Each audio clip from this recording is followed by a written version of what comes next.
Begini contoh soal dan prediksi soal yang akan keluar di tes PPPK tahun 2025 nanti. Oke, jadi di soal nomor 13 ini soalnya tentang mendistribusikan sarana dan prasarana. Jadi bunyi soalnya ialah setelah sarana dan prasarana diterima dan dicatat, hal pertama yang dilakukan sebelum mendistribusikan ke unit terkait ialah. Nah, seperti biasa di sini ada 5 pilihan jawaban ya, teman-teman. Yang pertama, memperbaiki barang yang rusak. Jadi, perbaikan barang yang rusak itu dilakukan setelah barang diterima dan dicek kondisinya, bukan sebagai langkah pertama ketika kita menerima sarana dan prasarana ya, teman-teman, sehingga pilihan jawaban A ini bukan merupakan pilihan jawaban yang tepat. Kemudian yang bagian B, mengecek kelengkapan dokumen. Nah, mengecek kelengkapan dokumen ini bisa menjadi jawaban yang benar ya, teman-teman, karena sebelum mendistribusikan sarana dan prasarana ke unit-unit terkait, penting untuk memastikan kelengkapan dokumen agar barang yang diterima itu dapat dipertanggungjawabkan. Jadi, dokumen ini itu mencakup faktur, surat jalan, kemudian nota penerimaan yang bisa memastikan bahwa barang yang diterima itu sesuai dengan pesanan dan tidak terjadi kesalahan dalam pendistribusian barang tersebut. Nah, sehingga pilihan jawaban B bisa menjadi pilihan jawaban yang benar ya, teman-teman. Kemudian yang bagian C, menyusun laporan bulanan. Menyusun laporan bulanan ini merupakan bagian dari administrasi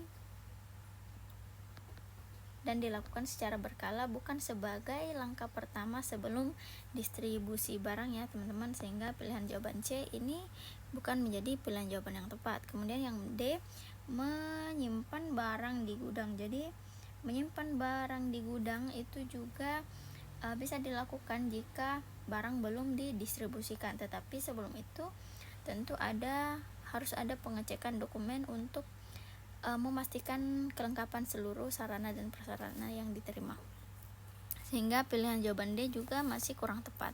Kemudian yang bagian E, membuat salinan dokumen penerimaan. Jadi meskipun penting, membuat salinan dokumen itu bukan merupakan langkah utama dari pendistribusian barang ini ya, teman-teman, karena yang lebih utama ialah memastikan bahwa dokumen tersebut itu lengkap dan juga asli.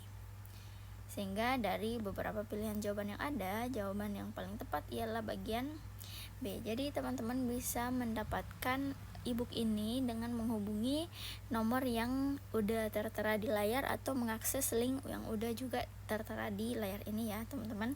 Jadi ebook ini itu berisi kisi-kisi materi, kemudian materi yang sesuai dengan kisi-kisi tersebut yang disertai 100 contoh soal yang bisa teman-teman kerjakan, yang disertai juga dengan kunci jawaban dan pembahasan dari jawaban yang benar tersebut. Oke, mari kita lanjut ke soal berikutnya.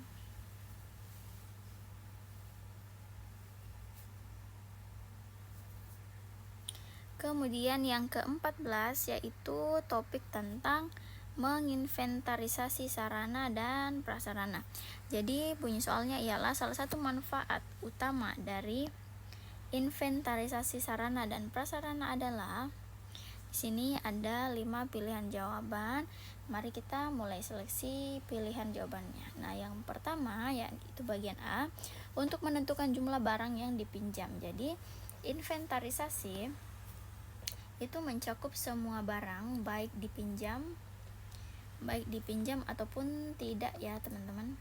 Jadi menentukan jumlah barang yang dipinjam hanyalah bagian kecil dari inventarisasi, bukan merupakan tujuan utamanya, sehingga pilihan jawaban A kurang tepat.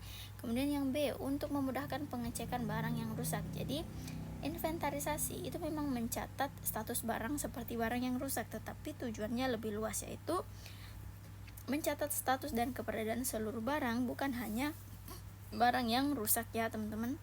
Nah, yang bagian C, untuk mengetahui status dan keberadaan barang. Jadi inventarisasi sarana dan prasarana itu bertujuan untuk mencatat status, misalnya barang tersebut baik, rusak, ataupun masih dalam perbaikan.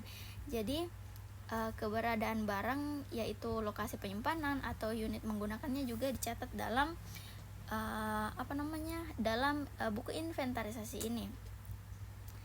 Jadi proses ini penting untuk pengelolaan aset, pengawasan serta pemantauan ketersediaan barang dalam suatu organisasi, sehingga pilihan jawaban C bisa menjadi pilihan jawaban yang benar. Kemudian yang bagian D, untuk mendistribusikan barang ke unit terkait. Jadi distribusi barang itu merupakan proses terpisah dari inventarisasi ini ya teman-teman. Jadi inventarisasi itu hanya mencatat keberadaan barang, sedangkan distribusi dilakukan untuk menyalurkan barang ke unit yang membutuhkannya, sehingga pilihan jawaban D juga masih kurang tepat. Nah, yang bagian E atau pilihan yang terakhir, untuk memperbaiki barang yang rusak. Jadi inventarisasi itu mencatat kondisi barang, tetapi perbaikan itu merupakan tindakan lanjutan yang dilakukan berdasarkan hasil dari inventarisasi, sehingga pilihan jawaban E juga bukan merupakan pilihan jawaban yang tepat.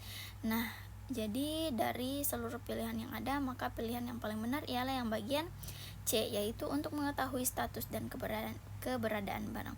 Oke teman-teman semua, segitu dulu untuk hari ini. Sampai jumpa di video berikutnya. Jangan lupa untuk menghubungi admin untuk mendapatkan